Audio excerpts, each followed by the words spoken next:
जरा सोचिए, 10 ton cement, वो भी लगातार 3 दिनों तक जमीन के अंदर पंप किया जा रहा है। क्यों? किसी बिल्डिंग की नींव डालने के लिए नहीं, बल्कि जमीन के नीचे छिपे एक विशाल, छोड़े जा चुके चींटियों के मेगा सिटी को ढूंढ निकालने के लिए। सुनने में बिल्कुल किसी साइंस फिक्शन फिल्म जैसा लगता है ना, लेकिन ये एकदम सच्ची वैज्ञानिक घटना है। और जब वहां खुदाई की गई तो जो सच सामने आया वो सचमुच होश उड़ा देने वाला था। इस इनक्रेडिबल अंडरग्राउंड शहर में हवा के लिए बिल्कुल परफेक्ट वेंटिलेशन था और सुपर फास्ट ट्रांसपोर्टेशन के रास्ते बने हुए थे। इसे बनाने के लिए इन नन्ही नन्ही चींटियों ने पूरे 40 टन मिट्टी को खोदकर बाहर निकाला था। मतलब बिना किसी मशीन के ये इंसानों द्वारा ग्रेट वॉल ऑफ चाइना बनाने के बराबर है। क्या हम इसका अंदाजा भी लगा सकते हैं? तो आज के इस खास एक्सप्लेनर में हम इसी छिपे हुए साम्राज्य की गहराइयों में उतरने वाले हैं। हमारे पैरों के ठीक नीचे एक पूरी की पूरी दुनिया बसी है। हम चींटियों को अक्सर बस एक मामूली कीड़ा मान लेते हैं, लेकिन आज हम इन्हें एक सुपर ऑर्गेनिज्म या यूं कहें कि एक महाजीव के नजरिए से समझेंगे। ये प्रकृति की इंजीनियरिंग का एक ऐसा मास्टरपीस है जो कई पुरानी धारणाओं को तोड़ देगा। इस पूरी चर्चा में कुछ बहुत ही दिलचस्प पहलुओं से गुजरना है। पहले दी अंडरग्राउंड एम्पायर का दायरा देखेंगे, फिर इनके सोशल स्ट्रक्चर को समझेंगे। इसके बाद बात होगी स्वॉर्म इंटेलिजेंस की, फिर इनकी बायोलॉजी की, और आखिर में इनके दिमाग यानी ब्रेन स्पेशलाइजेशन को डिकोड करेंगे। चलिए बिना देर किए शुरू करते हैं हमारे पहले खंड से, the underground empire a macro view. अगर हम इनके साम्राज्य के इतिहास पर नजर डालें तो ये क्रिटेशियस युग से यानी करीब 9 से 11 करोड़ साल पहले से मौजूद हैं। आज धरती पर इनकी 12,000 से भी ज्यादा प्रजातियां हैं, और इनकी ताकत, ये अपने वजन से 50 गुना भारी चीजें आसानी से उठा लेती हैं। वीवर एंट्स कमाल की आर्किटेक्ट होती हैं, जो रेशम से पत्तों को सिलकर हवा में अपने घर बनाती हैं। कुछ चींटियां तो हमारी ही तरह एफिड्स नाम के कीटों की बाकायदा खेती करती हैं, और अगर कभी बाढ़ आ जाए तो फायर एंट्स एक दूसरे से जुड़कर एक बायोलॉजिकल राफ्ट यानी एक जीवित नाव तक बना लेती हैं। है ना हैरान करने वाली बात? लेकिन ये सब मुमकिन कैसे होता है? आइए देखते हैं हमारे दूसरे खंड में, the rigid social hierarchy, castes और रोल्स। इनके इतने बड़े बड़े कारनामों का असली राज छिपा है इनके बेहद सख्त सामाजिक ढांचे में। यहाँ काम का बंटवारा एकदम फिक्स होता है और परोपकार अपने चरम पर होता है।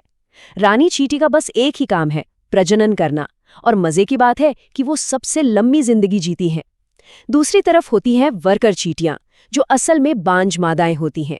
ये कॉलोनी की सुरक्षा और खाने पीने के लिए अपनी आज़ादी पूरी तरह कुर्बान कर देती हैं। और अंत में आते हैं नर, जिनका वजूद सिर्फ रानी के साथ मीटिंग करने के लिए होता है, और ये काम पूरा होते ही उनका जीवन समाप्त हो जाता है। अब बढ़ते हैं तीसरे खंड की तरफ, स्वॉर्म इंटेलिजेंस और संचार प्रणाली। अब सवाल ये उठता है कि बिना किसी केंद्रीय लीडर के ये पूरी कॉलोनी काम कैसे करती है?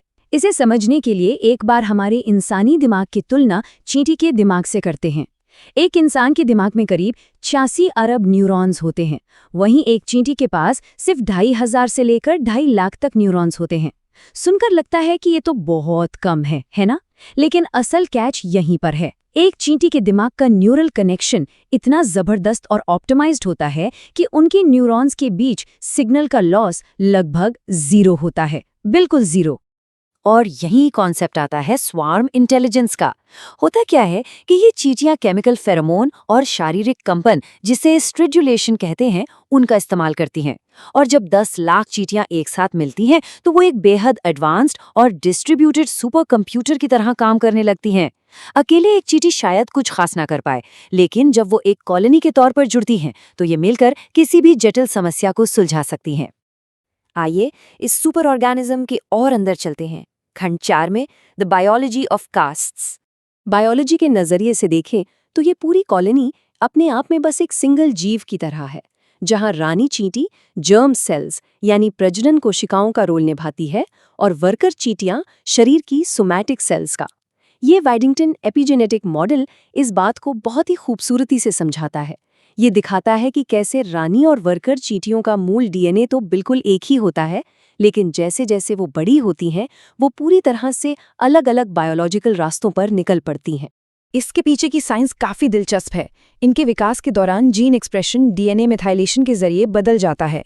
इसमें एक बहुत ही अहम रोल होता है फ्रेजर जीन का। ये वो जीन है जो पक्का करता है कि रानी चींटी ही प्रजनन पर अपना प्रभुत्व रखेगी। रिसर्च में तो ये तक देखा गया है कि अगर हम इस जीन को हटा दें तो एक रानी चींटी भी दिखने में और साइज में बिल्कुल एक वर्कर चींटी जैसी हो जाती है और उसका अंडाशय विकसित ही नहीं होता।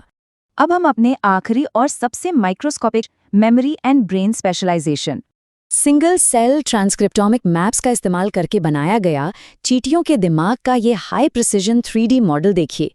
ये सच में एक बहुत ही क्लियर पिक्चर देता है। ये देखना वाकई हैरान कर देता है कि कॉलोनी में उनके काम और उनके रोल के हिसाब से उनके दिमाग का फिजिकल स्ट्रक्चर कैसे पूरी तरह बदल जाता है।